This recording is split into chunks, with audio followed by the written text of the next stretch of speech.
Hello, everyone. Welcome to today's webinar, 4 Keys to Cutting College Costs and How to Avoid Overpaying.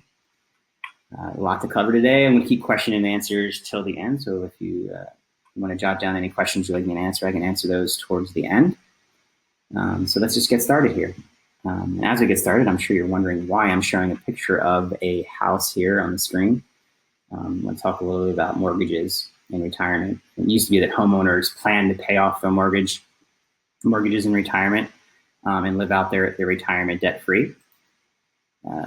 We found a survey by national mortgage firm American Financing found that 44% of Americans between the ages of 60 and 70 have a mortgage when they retire. And nearly 17% think it's possible they will never pay off their mortgage. And a stunning 32% predicted that it would take more than 8 years. And we say to ourselves, why is that? But for many families, it's the price of sending their child to a costly college. We've all heard student loan debt is growing. Americans owe about $1.77 trillion in student loan debt. This accounts for about 43.6 million borrowers as of 2022.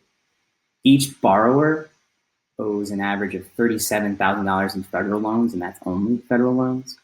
And a whopping 3 million people over the age of 60 are still paying off college loans. The problem we're dealing with is that families often overpay for college. They take on too much debt, hurt their savings and retirement plans because they tumbled unprepared into the late stage college funding pressure cooker, as we call it. It's hard to think about college planning as a major financial planning challenge for families when you just want to send your kid to a good school. And there's nothing wrong with that. But we need some context around understanding all the forces that will come into play. Here's a quick rundown of many of the key aspects of this challenge. First, students and parents feel the academic and social pressure of competition. I think we all know and understand what that means. Colleges target your child, wanting him or her to apply mostly so they can reject the application, which is crazy. And pending deadlines promote tension and rash decisions. Your student college list may be unrealistic and uninformed about actual costs, degree earning power, and the average number of years to graduation. School counselors that we meet with aren't typically trained to help families figure out how to pay for college. It's not in their wheelhouse, and families alone lack the knowledge and guidance to work through some of these complexities. All these dynamics contribute to something none of us want to happen, which is overpaying for college, and that's why we're here today.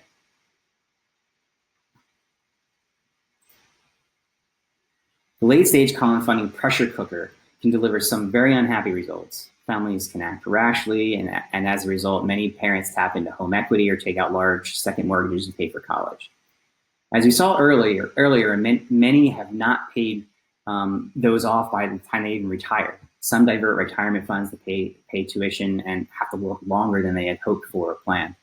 The glaring truth is most families just lack knowledge and guidance on how to get the best price for college. Before we go on, just really quick, I want to introduce myself. My name is John Williams. I'm the lead advisor and wealth advisor at Bautis Financial. We help families understand exactly what we're talking about today, and I'd be happy to have a consultation with you if you'd like to talk more about your unique situation. You can do that at www.bautisfinancial.com/call, and we'll talk a little bit more about that later, and I'll give you some of my contact information. We also have available to you some handouts. If you'd like us to send those, you can simply just email us and we'll send those over to you. There's some great resources we can send out. And then also the EFC calculator, which I'm gonna, there's an opportunity for us to do an EFC analysis for free for you. If you wanted us to just kind of give you an idea. I'll talk a little bit more about what the EFC means. That'll make a little bit more sense here in a minute. Now, I don't want to make things sound completely hopeless. You know, the fact that you're here tonight indicates that you're ready to tackle what is actually a very big financial planning issue for families. And that's a good sign because, as you'll see, there are steps to start taking now that will make this period of your life less stressful. You'll be less pressured if you have late-stage college funding strategy. By now, you're probably tired of me And like I said, it's not all hopeless. Probably tired of me talking about all the complications. You're probably thinking, like, all right, let's get down to it. What is the first and most important thing I need to know so I can avoid overpaying? And this brings us to our first key. Parents must lead the college selection process because, let's face it, you have the most to lose. You're probably most likely going to be paying for most of the college. Lose means picking the wrong school, overpaying for it, or just underestimating the total cost, including how many years it actually may take to earn a degree. Now, I'm not saying the students should be involved, of course. They should be involved in the process, but the parents need to know what they are willing to pay and where the money comes from. It's all too easy to go into the searching process blindly. Look at every school that shows up at a college fair or sends you glossy marketing materials. Then the student falls in love with a certain school, and it can become problematic. I knew this one dad who let his son apply to his dream school, NYU, just to see what happened. Of course, the son got in, and the father found it impossible to tell him no. Unfortunately, NYU has traditionally been notorious for being stingy with their scholarships and aid, and the dad ended up paying much more than he could really afford. It's much better to know now the facts and the figures at the beginning and search for colleges with the facts in front of you. Here are a few items about college that you don't see or hear much about, and I'm going to put those in front of you as part of your understanding why it's important for you to be running the college selection process for your child. 24% of college students drop out after the first year. 9% transfer to another college for their sophomore year. And college dropouts are 4 times more likely to default on student loans than those who graduate, of course. So it's just some tidbits on that. There are several large organizations, most notably U.S. News and World Reports, who love to tout their college rankings list. And I ask you not to be fooled. These are not lists you should use to determine your child's college list. And there's a few reasons for that. It's because they encourage institutional bad behavior, cheating, and admission tricks. They have a formula that can be gamed. They make popularity a big ratings factor. They use 6-year graduation rates. They encourage schools to favor affluent students through merit scholarships. And they truly just don't measure what's important.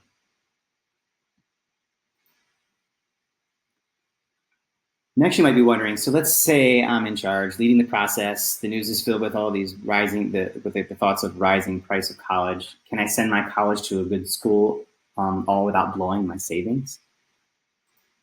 The answer is absolutely, which brings us to our second main point. The news media likes to hype up the rising cost of college and staggering student loans. And these are true, but they miss the important detail that higher education is actually a buyer's market. Despite news about it's actually a buyer's market despite the news of increased costs and high rejection rates. Price discounts are quite common among state universities as well as private institutions.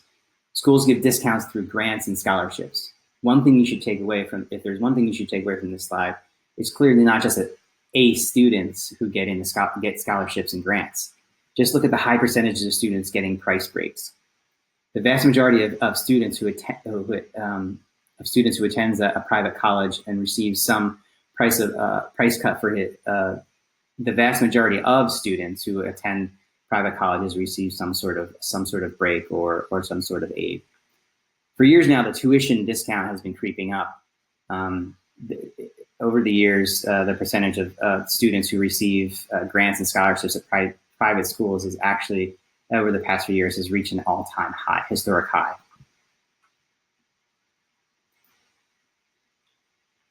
The average tuition discount at private colleges and universities is also at an historic level.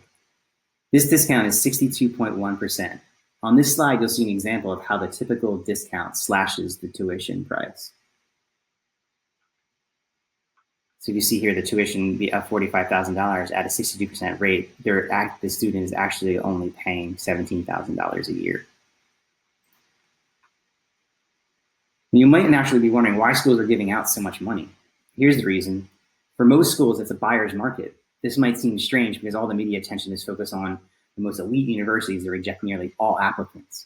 In fact, the schools at the top of the rankings heap compete to see who can reject the most teenagers, which is kind of scary. Most schools, however, don't enjoy this kind of advantage. They have to work hard to fill their freshman slots. And to do that, they have to offer financial enticements to get the students to come to their schools. Here's a closer look at what colleges are up against during the admission season.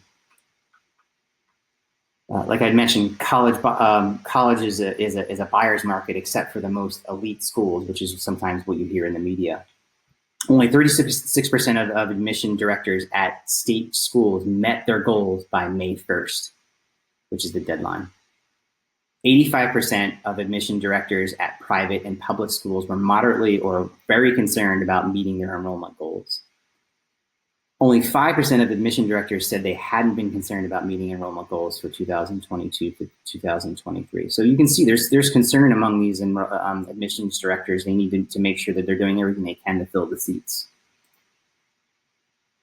Now you might be feeling intrigued or overwhelmed at this point of all the student information, but regardless, you probably want to know what are the key things to focus on in order to successfully navigate the college funding process. First is gather the PEGS, and I'll get to what that is in a second. But you want to gather the PEGS for your schools to start the process of identifying the best deal and the best price. As you can see, PEGS is simply an easy acronym that was created that speaks to some key information gathering that you have to gather when you're going on this college journey. And PEGS stands for price, expected family contribution, graduation rate, and salary. So with that said, let's take a look at each briefly. We'll start with price, which means net price calculators. You use these tools to discover a school's true cost. And let's take a deeper look at what that true cost means. One of the most infuriating aspects of college admission process is that traditionally, families couldn't know what any college was going to cost until their child received his or her financial aid or merit award package. Even worse, they might have not gotten the offer and this package until the spring, which would give them little time to select a school by the deposit deadline, which has traditionally been May 1st. Applying to schools, however, doesn't have to be a financial crapshoot if you use net price calculators before your child applies to any colleges. A net price calculator is supposed to provide you with a personalized estimate of what a particular school will really cost. The net price represents what a student will have to pay after scholarships and grants from the federal and state governments and the school itself are subtracted. When using a calculator, some families will discover that the cost of a $55,000 university will be $20,000 or $10,000 or sometimes even lower. For other families, the cost really will be $55,000. So let's say, for example, that a college costs $50,000 and the student will receive a $30,000 award from the school and a state grant of $5,000. The net price for that student, once you subtract the grant and the award from the college itself, will be $15,000. This is the net price. The net price equals the true price of the college because it only considers the net price equals the true price of college because it considers free money and disregards loans when calculating the cost of the school. So federal law requires schools to post a net price calculator. They actually require each school to post a net price calculator for freshmen on their websites.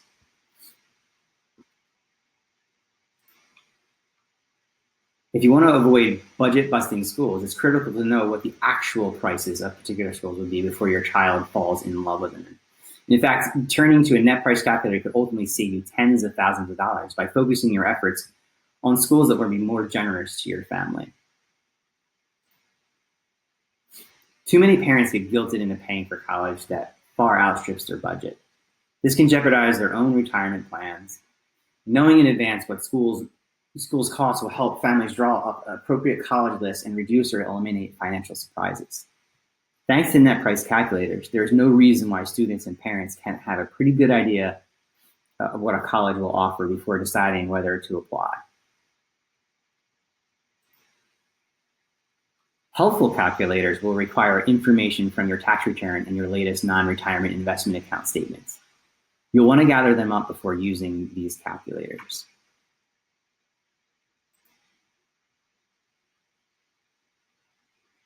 Your family should turn to these calculators to get a handle on what sort of applicants capture the best awards at an institution.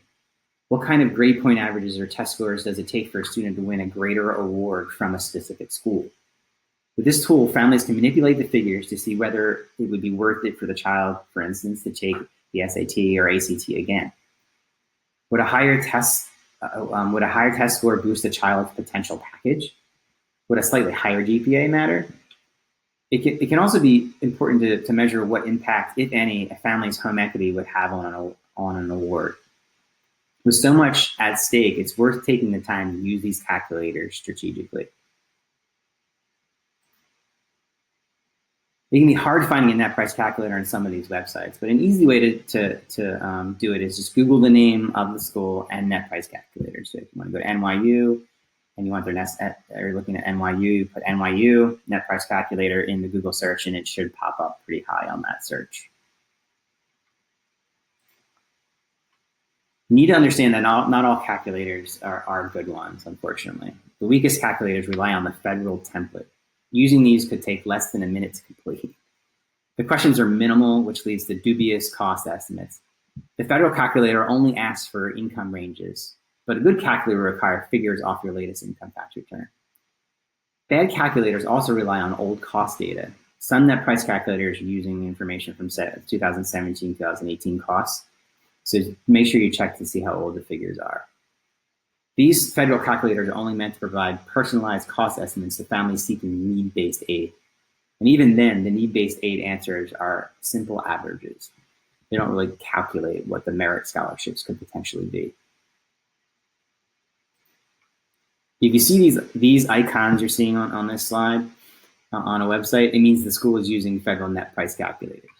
But keep in mind, not all schools that use the federal calculator, however, will display these icons. Now let's move on to the E in the PEGS. That stands for expected family contribution. This is a federally calculated number that tells you what you will be expected to pay.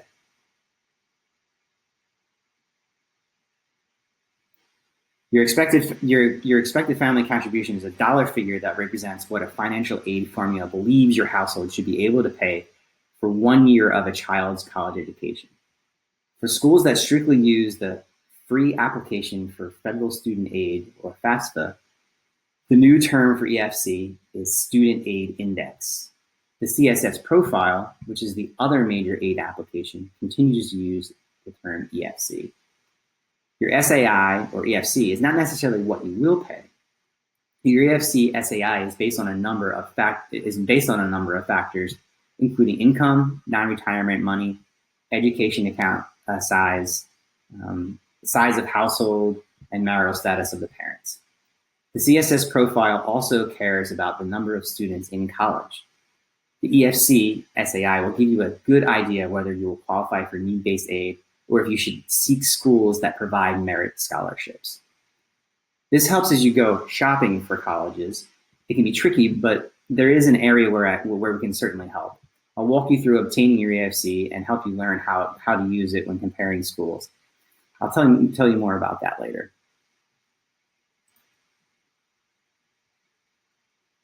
Two EFC financial aid formulas exist, as I mentioned. The federal formula is tied up in the FAFSA. This is the federal aid application that students must complete to qualify for federal state aid at any school they attend. The vast majority of colleges will also use the FAFSA to determine who will receive their own in-house aid. I'll explain the FAFSA more in just a second, but onto the CSS profile. The institutional formula is tied to the CSS profile, which is a creature of the College Board. This formula is used by about 200 private schools who determine who will get their in-house money. A tiny number of universities, including the University of Virginia and University of Michigan, also use the profile. The two formulas do have some significant differences. Sometimes the EFCs using each of these formulas will be similar, but other times they will not. So we'll go a little bit more into that. To qualify for federal and state aid, families must fill out the FAFSA. The vast majority of state and private colleges and universities use the FAFSA to determine who gets their own institutional need-based aid. The schools that use the CSS profile will use that aid application to determine who receives their own institutional aid.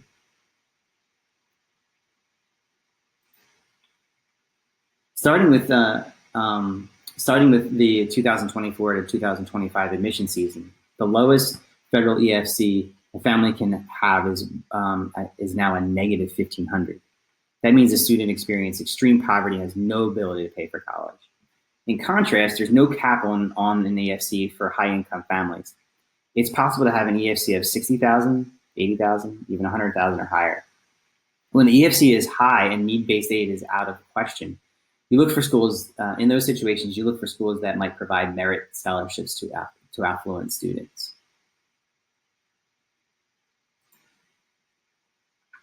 And as I said before, it's best to get a ballpark idea of what your EFC SAI will be, and as early as a child's freshman year of high school or even earlier. Obtaining a preliminary FC will give you a rough idea of what kind of financial obligation you will face. Families will usually have to pay more for college than their EFC indicates that they can afford, because most schools do not meet 100% of a student's demonstrated financial need. Consequently, it's important to identify the most generous schools that would consider your child as an attractive candidate. We'll go into more details about this later. The EFC calculator can be tricky in terms of understanding which aspects of your finances need to be included and excluded when you complete the process. This is a service I offer, and I can that we do with anybody who wants an EFC analysis, you can schedule a call with us at bautisfinancial.com, and we can actually do a free analysis for you at any time. And so just reach out to us, send us an email, go to, like I said, www.bautisfinancial.com /call. We can set that up and talk to you a little bit about what we would need from you to set that up.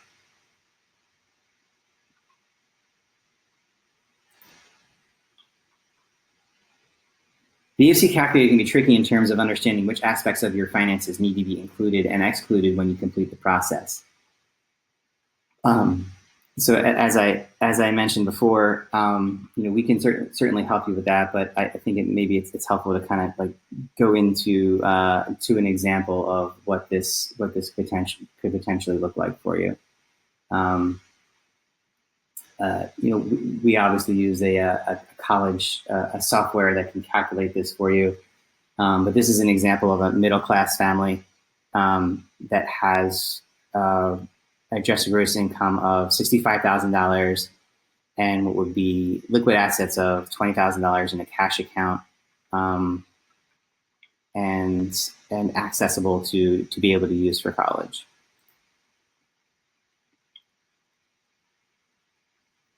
The SIA EFC for this family, using the federal methodology, that's $65,000 of income and $20,000 of cash or investable assets.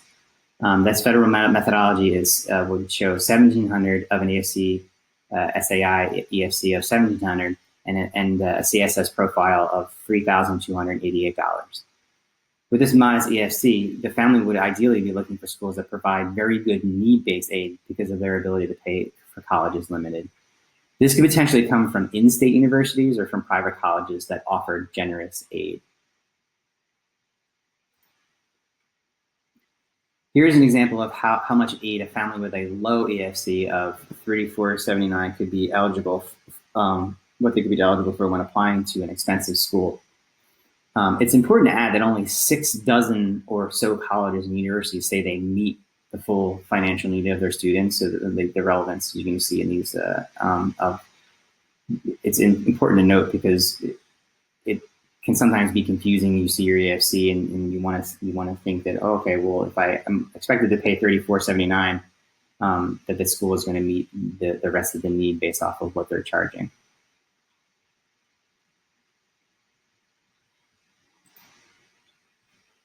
So let's look at a higher income family. This family has more assets, home equity, and considerably more income. Like the previous example, there are 4 in the household with married parents and the oldest heading to college. So $200,000 of income, $125,000 of cash and taxable assets, and then $300,000 of home equity. The SEI EFC for this household ranges from $46,000 to $41,000. There would be some elite schools that provide this family with need-based aid, but with the vast majority of schools, the family would be looking for institutions that would provide hefty merit scholarships to higher income students. Like I stated before, there's no cap on a family's EFC, so some very wealthy parents will have an EFC that exceeds the cost of an expensive primary university, therefore probably putting them on the path of having to pay for the entire tuition.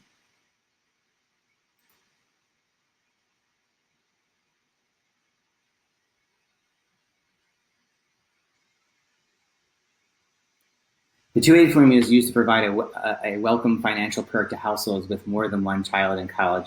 There are the 280 formula is used to use, I should say, or provide a welcome financial perk to households with more than one child in college at the same time. The federal EFC, now known as the SAI, traditionally would drop. The SAI would traditionally drop by about 50% for families with 2 children in college. You can see how that worked here with the hypothetical family in the previous slide with 2 children in college. However, the FAFSA formula starting with 2024 to 25 school year no longer shrink the EFC for multiple college students. This represents a financial penalty for millions of families as it stands. Unfortunately, the CSF profile still provides a sibling discount in its formula. The institutional EFC drops by 40% when 2 siblings are in college, and even more when there are 3 or more siblings in college. So a family that might not qualify for need-based aid with 1 child in college may be eligible with 2 or more in college if it's a school that uses the CSE profile. So it's important to keep that in mind. You can determine if a student would be eligible for need-based aid by subtracting the EFC from a school's price tag. In this example, there's no chance for need-based aid because the family's EFC exceeds the price of the private college. The student wouldn't qualify for need-based aid in this example. Instead, the student would hope for a merit scholarship. So you're going to look for those schools that offer merit scholarships.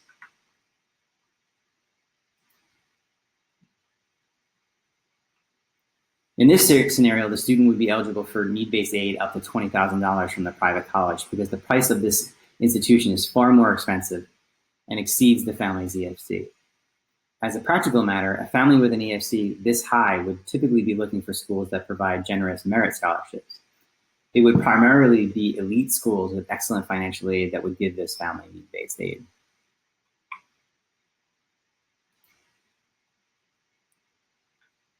So to sum up, let's look at college funding strategies informed by 2 different EFCs.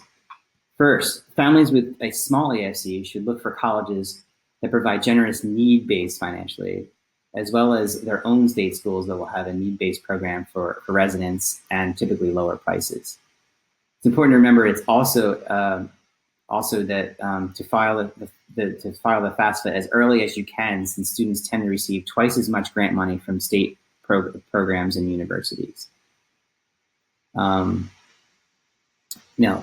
write down the date to file your FAFSA for 2000.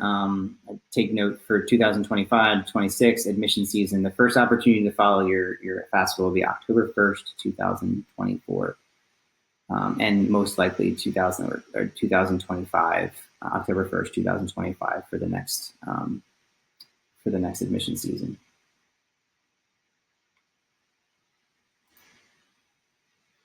Now, families with large EFC should look for private and state schools that give good merit aid to many students. The most elite private universities tend to give little to no merit scholarships because they have plenty of high-income students who will come with a price break. So that gives you a sense of how EFC will play out as SAI, EFC. After you obtain your EFC, you can hone in on what types of schools are the most appropriate to aim for. Now, at a high level, if you have the ability to pay for college, there are going to be some schools that are very expensive that offer a lot of merit-based aid. And if you have the ability to pay for school, there's some that offer none. And on the other hand, there's also some schools who are very, very generous with need-based aid. So if you don't have a strong ability to pay for college, you're going to want to look for those schools that are going to offer very good need-based aid. But it's so important to note that just because you have a need doesn't mean a school is going to fulfill it at all. There are some schools that don't give any need-based aid.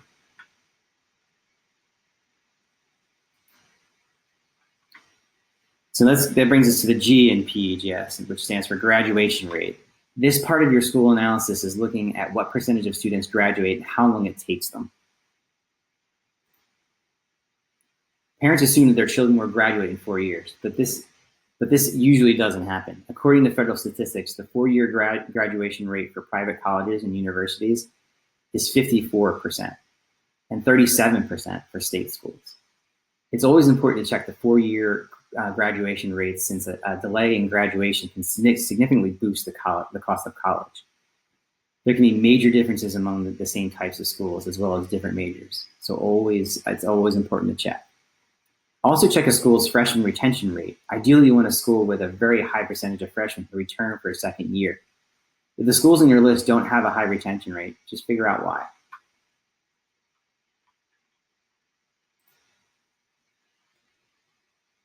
You can find 4-, 5-, and 6-year graduation rates at college results online. Results online. You can also find the 6-year grad rates broken down by race and ethnicity, gender, and income. The difference between graduation rates among men and women, as well as different ethnicities, can be dramatic. To find the site, just Google college completion.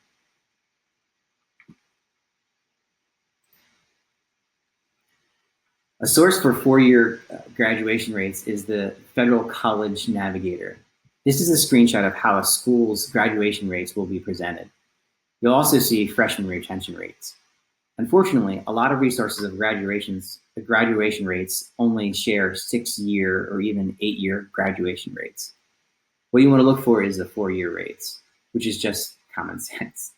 I don't know any parents who would want to pay for 5 or more years of college.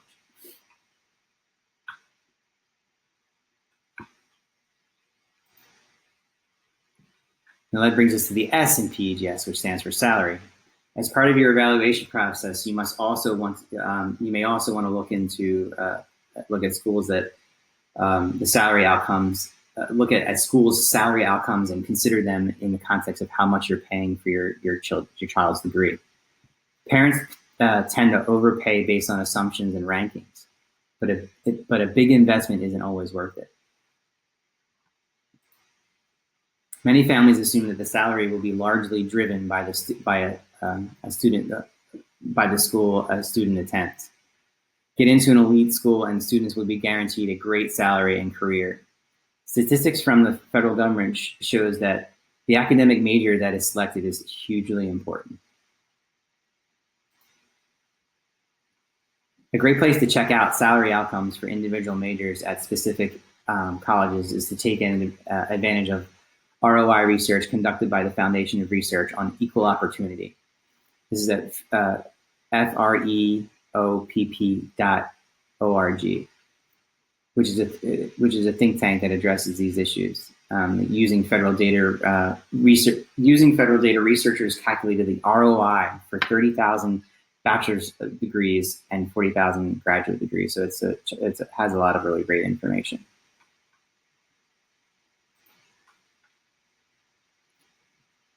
The freeop.org analysis of federal data shows that the ROI of majors within a school vary dramatically. You can see for yourself from this example from the University of Virginia. Biology majors, for example, ultimately have an ROI of less than 75,000, while business majors have an ROI of more than 2.2 million.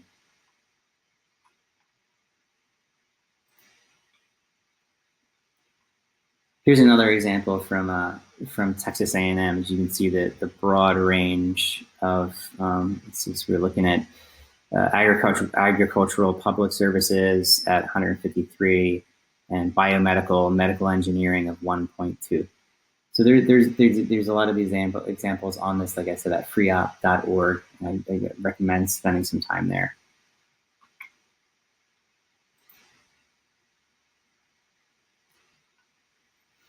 And like I mentioned, to the extent of the information that they provide, there's 14,000 different majors, and it's going to be comprehensive in its coverage, and no matter what your student might be, or the student might be looking to the major, and you're most likely going to find it there. Graduate degrees tend to be much more expensive, which cuts down on the ROI for students. It is stunning the many negative ROIs at NYU University because of because of the high cost versus what the potential salary could be. So, and it's obvious that the cost of the school, the higher the cost of the school, is going to affect these numbers. But what you can look for here are diamonds in the rough, where some of those schools that are actually going to have a great ROI based off of a really great price that for your candidate. Another resource for overall earnings at individual schools is the Federal College Scorecard, but it doesn't break salaries down by major.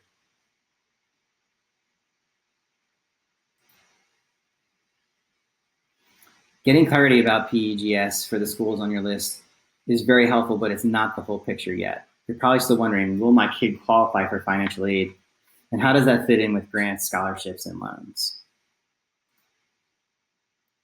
This brings us to a fourth key, the common question: will my kid qualify for aid? Is the best answered question is best answered when you understand how discounts, scholarships, and loans work to produce the lowest college cost possible. Let's look at types of financial aid first. There are four that you see here. Just so we're all on the same page, let's run through their definitions very quickly. First, we have grants. They don't need to be repaid. They're primarily need-based, and they're often from the state or federal government, such as Pell Grants.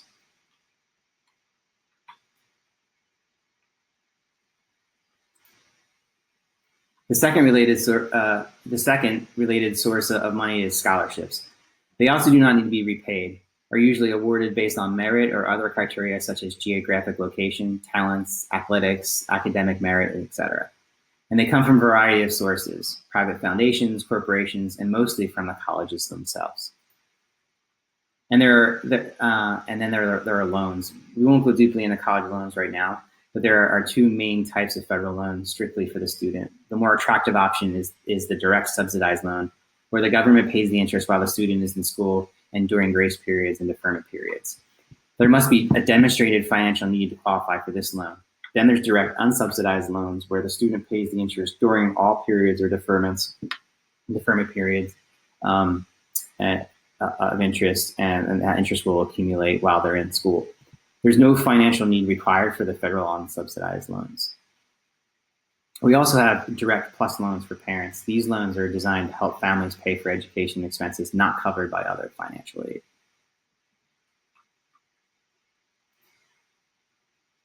And finally, here are some of the other options. You could get a home equity loan. Keep in mind the length of the repayment period and how that will impact your retirement plans. You can also get private loans to pay for college. These typically require very good to excellent credit. There are a range of institutions that underwrite these types of loans.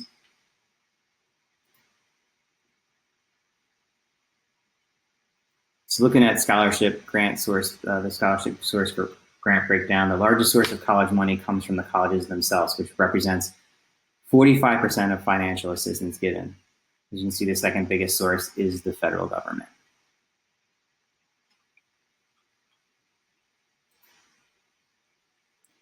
Okay, so let's look at what compromises federal aid. These are the three sources of federal help for parents and students. Most are income-based: grants and work-study jobs, loans for students and parents, and tax credits such as the American Opportunity Tax Credit and the Lifetime Learning Tax Credit. Families who are shut out of federal grants can qualify for federal college loans since there are no income limits. However, without filing the FAFSA, parents and students do not have access to federal student and parent loans.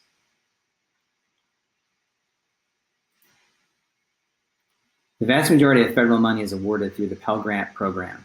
The maximum Pell Grant award is currently $7,395.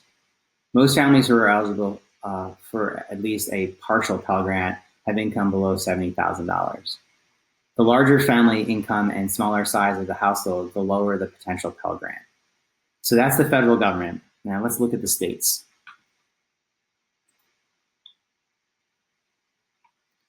All states have aid programs, but they vary in what they offer.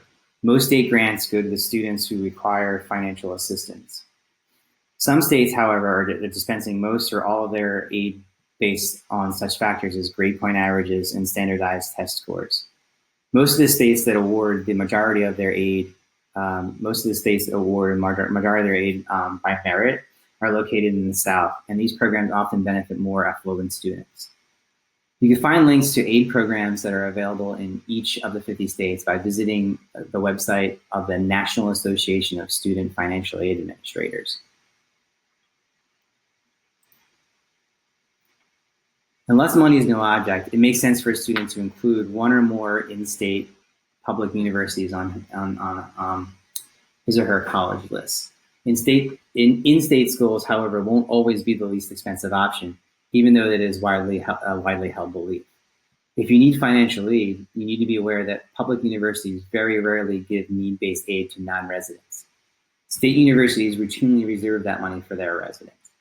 The tuition price for non-residents is typically 2 or 3 times higher. Non-residents looking for college money should consider merit scholarships, which are awarded regardless of income. The percentage of college money devoted to merit scholarships has grown dramatically. This is due to 3 reasons. Non-residents looking for college money should consider merit scholarships, which are awarded regardless of income.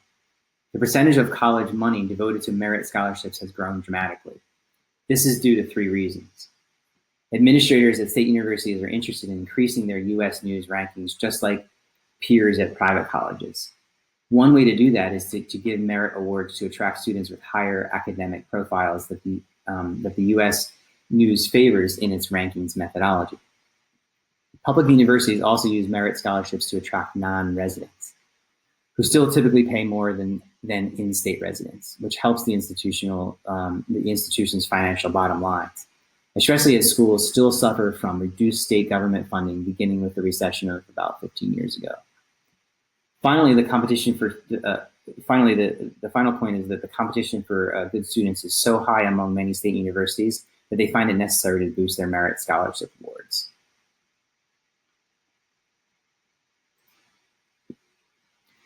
State schools often have too many applicants to look at a student holistically.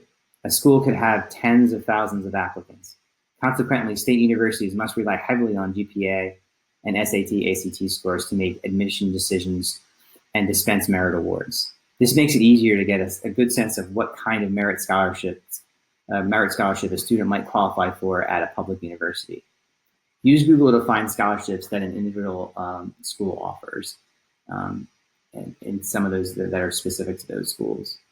Scholarships can be easier to get at larger and state universities that are less popular. For instance, what it takes to win a merit scholarship at the University of Colorado, a very popular destination, is more difficult academically than what it would take to win an award at the University of New Mexico or the University of Maine. Keep in mind that many of the most popular state universities, which enjoy great brand names or are located in desirable locations, such as near ski slopes, can command higher prices for outside students. The sticker prices are going to be lower at schools that aren't necessarily in high demand. Institutions that are most likely to meet their admission goals are public research universities like UCLA, UC Berkeley, Virginia, Michigan, Texas, and elite private research universities like the Ivies. These schools don't have to worry about attracting applicants with scholarships, so it just makes it easier for them. They're going to fill the seats. Here's an illustration of how state universities can share their merit awards with families. This one was pulled off the website of the University of Utah. Individual academic departments can offer their own scholarships, as you can see as well.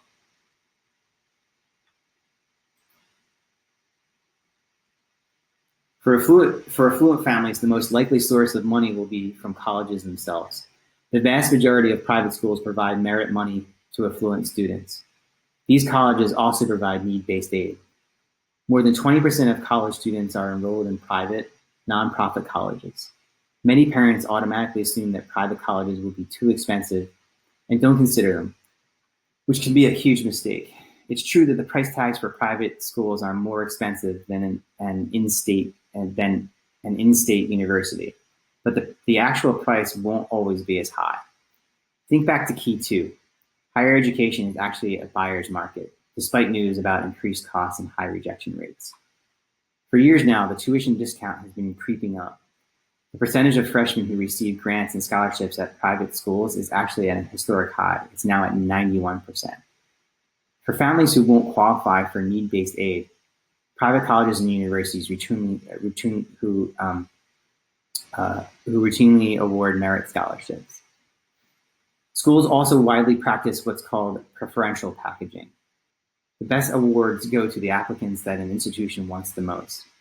A student is more likely to obtain a good package if they are in the top 25% of the accepted students at that institution.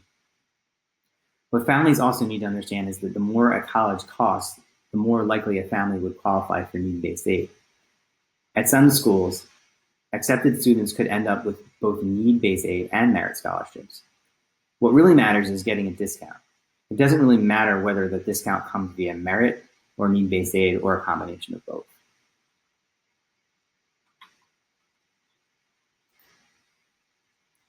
If you won't qualify for need-based aid and money is tight, the worst place to apply to a college, from a financial standpoint are the most highly ranked universities. Look at the top U.S. news rankings and you'll see what kinds of schools this includes. Universities in this category include the Ivies, Stanford, MIT, Caltech, and Northwestern. Schools like these are deluged with high-income candidates, so they don't have to offer merit scholarships to attract great candidates who are willing to pay the full price. While there are nearly 2,800 four-year colleges and universities in the United States, there are about 6 dozen that claim that they meet 100% of demonstrated financial need of all or most their freshmen. The schools that are most likely to provide the best need-based financial aid are the elite schools. If you get into a school in schools like those on the slide, and your family needs a great deal of financial help, you are likely to get it. In contrast, if you are wealthy and your child gets into one of these highly rated schools, you're likely to pay full price. The schools that offer the most generous need-based aid are amongst the most highly ranked by the U.S. News and World Report. These schools tend to have large endowments, and they also attract a lot of students who pay full price, so they can afford to offer generous packages to those who need the help. Students requiring financial assistance who get into schools like these have essentially won an education lottery. Of course, these schools are among the hardest to get into. On the other hand, the schools on this slide don't give the schools on this slide that don't give merit aid to students who the schools on this slide don't give merit aid to students who don't qualify for financial aid. They don't have to because there are plenty of high-income students who pay the full price. The schools most likely to provide discounts to nearly all of their accepted students are the ones that aren't always as well known. Many institutions that fall into that category are colleges and master's level universities. Colleges often only educate undergraduates and have few, if any, graduate programs. Master's level universities have few PhD programs and aren't as research intense. In contrast, professor research and educating graduate students are the #1 and 2 priorities of research universities. Undergraduates represent the 3rd priority at these schools. The institutions that are less likely to provide merit awards are research universities. That's because they are so popular that they don't need to offer discounts to as many of their students. High-income students who attend elite research universities are more likely to pay full price or close to it. One way to get a quick look at whether a school will provide a good need-based aid or merit awards is to head to a the college data website. Type in the name of a school on the homepage and then click on the school's financials link. You'll be brought to a page with the school's cost of attendance. Then scroll down and you'll see some of the interesting statistics.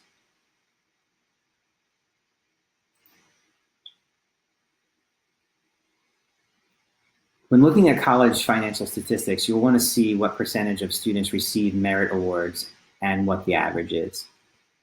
For need-based aid, you want to see what percentage of need did the school typically meet and what percentage of students had their full need met. You also want to see if awards drop off after freshman year, which typically are the highest offers.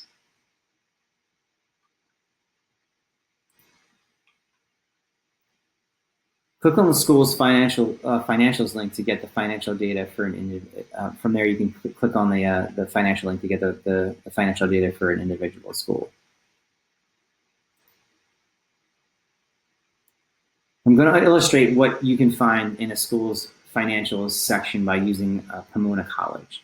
On this slide, you can see near the top that the school meets 100% of financial need, which obviously is excellent. In fact, this is as good as it gets for someone who needs help with college costs. Pomona's average need-based award is $65,000, which is extremely high. This slide also shows that Pomona only gave 2 merit scholarships, and they were quite modest. That means the odds of a wealthy family with a high EFC paying full price for Pomona is extremely high.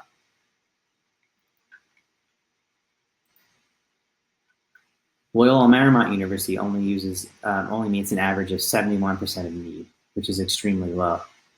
The merit awards, the average is 11,000, and are paltry at a school with a cost of attendance of more than 82,000. This is an expensive school for most students. In this example, you'll see the typical financial aid package at Beloit College in Wisconsin isn't nearly as good as Pomona's, but it does provide affluent students with a much higher merit award than highly selected universities. Like many private colleges, Beloit has to provide better merit awards to attract students to the school that doesn't enjoy a national reputation. Its average merit scholarship is about $40,000.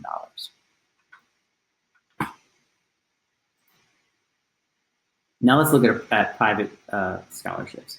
Private scholarships are outside awards offered by foundations, charities, companies, and civic groups.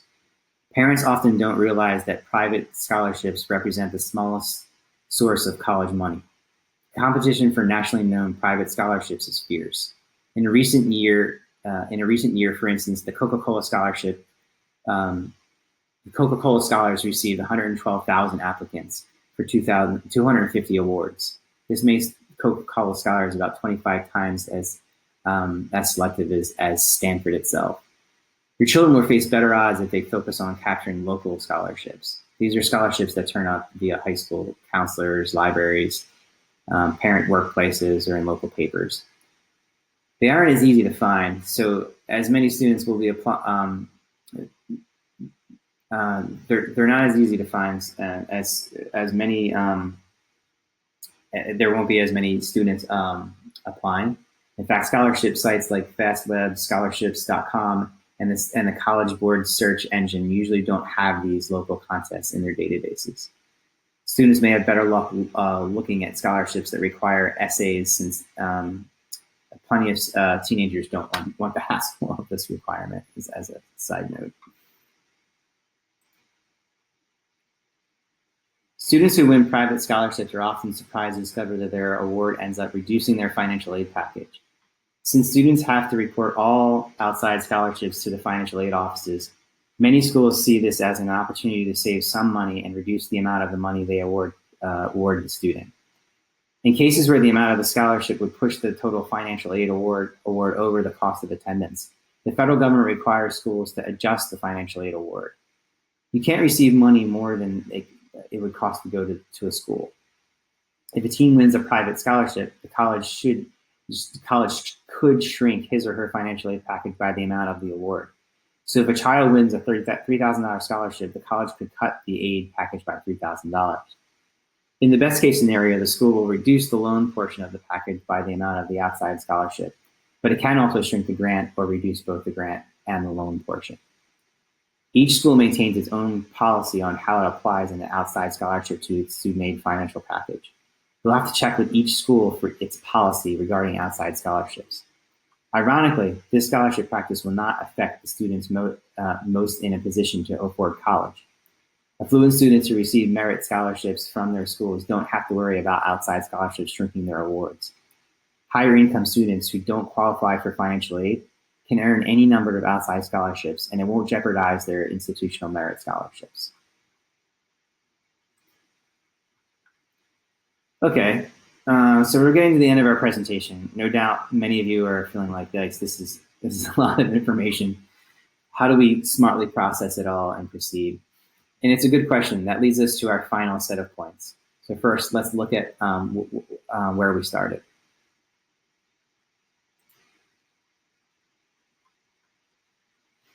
We started with the main challenge. Families often overpay for college, take on too much debt, and hurt their savings and retirement plans because they tumbled unprepared into late-stage college funding pressure cooker. Then we looked at the details behind these main points. Parents must lead the college selection process. Higher education is actually a buyer's market. You need to gather the PEGS, or price, expected family contribution, graduation rate, and starting salary to start this process. Understand how financially works to get the best price. And finally, this brings us naturally to the conclusion to start developing your college funding strategy now by getting an EFC, or expected family contribution, or in the fastest case, the SAI. From that baseline, you can begin to gather the rest of the critical information you'll need to start the hunt for the right school with the lowest possible tuition while protecting your retirement plans. If you want to go farther, like I had mentioned, I can easily help you find some of these generous schools, and based on your financial situation, like we said, multiple ways you can reach out to us. We'd be happy to help.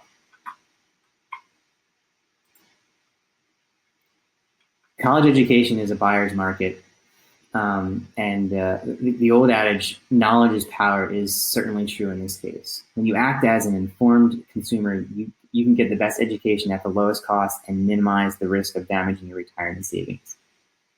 I'd like to invite you to come to my office, like Ed mentioned, for a call, or you can meet online to go over any of these specific instances. Again, www.bautisfinancial.com/call. You can email me directly at john@bautisfinancial.com, and we'd be happy to help.